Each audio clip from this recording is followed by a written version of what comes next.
পুরাকালে দম্ভোদ্ভব নামে এক সার্বভৌম রাজা ছিলেন। সেই মহারথী সম্রাট প্রত্যহ প্রাতকালে উঠে ব্রাহ্মণ ও ক্ষত্রিয়দের জিজ্ঞাসা করতেন, ব্রাহ্মণ, ক্ষত্রিয়, বৈশ্য বা শূদ্রের মধ্যে এমনকি কেউ শস্ত্রধারী আছেন যিনি যুদ্ধে আমার সমকক্ষ অথবা আমার থেকে বড়? এই কথা বলে রাজা গর্বে উন্মত্ত হয়ে পৃথিবীতে বিচরণ করতেন।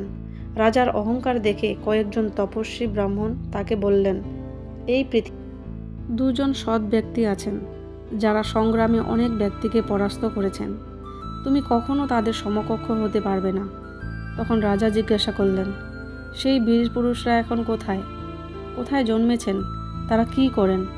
ব্রাহ্মণরা বললেন, তারা নর এবং নারায়ণ নামক দুজন তপস্বী। এখন তারা এই পৃথিবীতেই আছেন, তুমি তাদের সঙ্গে যুদ্ধ করো। তারা গন্ধমান পর্বতের উপর ঘোর তপস্যা করছেন। রাজা এই কথা সহ্য করতে পারলেন না। তিনি তখনই বিশাল সৈন্য সাজিয়ে গন্ধমান পর্বতে গিয়ে তাদের অনুসন্ধান করতে লাগলেন। কিছুক্ষণ পরে তিনি দুজন মুনিকে দেখতে পেলেন। শীত, গ্রীষ্ম, বর্ষায় তারা এত কৃশ হয়েছিলেন যে তাদের শরীরের শিরাগুলি দেখা যাচ্ছিল। রাজা তাদের কাছে গিয়ে তাদের চরণ স্পর্শ করে কুশল প্রশ্ন করলেন। মুনিরাও ফল, মূল, জল, আসন দিয়ে তাদেরকে অভ্যর্থনা করে জিজ্ঞাসা করলেন, বলুন, আমরা আপনাদের জন্য কি করতে পারি? রাজা প্রথমেই তাদের সব জানিয়ে বললেন, আমি আপনার সঙ্গে যুদ্ধ করতে এসেছি। এই আমার বহুদিনের আকাঙ্ক্ষা, তাই এটি মেনে নিয়ে আপনারা আমার আতিথ্য করুন। নর নারায়ণ বললেন, রাজন, এই আশ্রমে ক্রোধ, লোভ ইত্যাদি দোষ থাকতে পারে না। এখানে যুদ্ধের কোনো পরিবেশ নেই। তাহলে এখানে অস্ত্রশস্ত্র অথবা কুটিল ব্যক্তি কি করে থাকবে?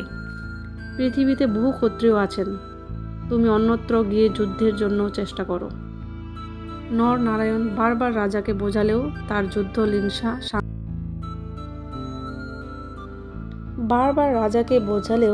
যুদ্ধ লিংসা শান্ত হলো না। তিনি যুদ্ধের জন্য পীড়াপিড়ি করতে লাগলেন। তখন ভগবান এক মুঠি তৃণ নিয়ে বললেন, আচ্ছা, তোমার যুদ্ধের জন্য অত্যন্ত আকাঙ্ক্ষা, তাহলে অস্ত্র ধারণ করো, নিজ সেনাদের প্রস্তুত করো। এ কথা শুনে রাজা দম্ভোদ্ভব এবং তার সৈনিকরা তাদের উপর তীক্ষ্ণ বাণ বর্ষণ করতে লাগলেন। ভগবান নর একটি তৃণকে অমোঘ অস্ত্রে পরিণত করে নিক্ষেপ করলেন। অত্যন্ত আশ্চর্যের ব্যাপার দেখা গেল যে সমস্ত বীরের চোখ, কান, নাক তৃণে আচ্ছাদিত হয়ে গেল। সমস্ত আকাশ এইভাবে শ্বেত তৃণে ভর্তি হয়ে গেছে। দেখে রাজা দম্ভোদ্ভব তার চরণে পড়ে আর্তনাদ করতে লাগলেন, আমাকে ক্ষমা করুন আমাকে।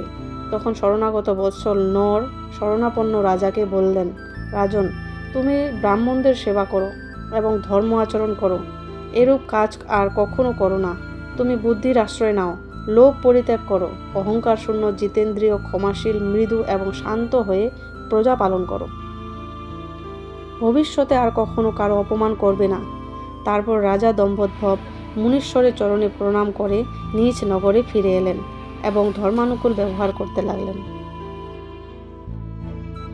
সেই নরই হচ্ছে অর্জুন, আর সেই নারায়ণ হচ্ছেন অর্জুনের সখা।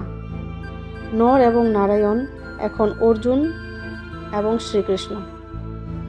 তো বন্ধুরা, এই গল্পটি শুনে তোমাদের কি মনে হলো এটা অবশ্যই আমার কমেন্ট বক্সে জানাবে। আর যদি ভালো লেগে থাকে তবে আরও এরকম অনেক গল্প আমি মহাভারত থেকে তোমাদের সামনে শেয়ার করতে পারি, তোমাদেরকে শোনাতে পারি। জানি আজকাল মানুষের বই পড়ার টাইম থাকে না, আর মহাভারত হচ্ছে অনেক বড় একটা কাহিনী, তো এটাকে কমপ্লিট করে পড়ার মতন টাইম কারো কাছেই নেই। কারণ সবাই আজকাল ফেসবুক, ইনস্টাগ্রাম, হোয়াটসঅ্যাপ, ইউটিউব এগুলোতেই বিজি থাকে। ভালো লাগলে অবশ্যই আমাকে বলবে। ধন্যবাদ।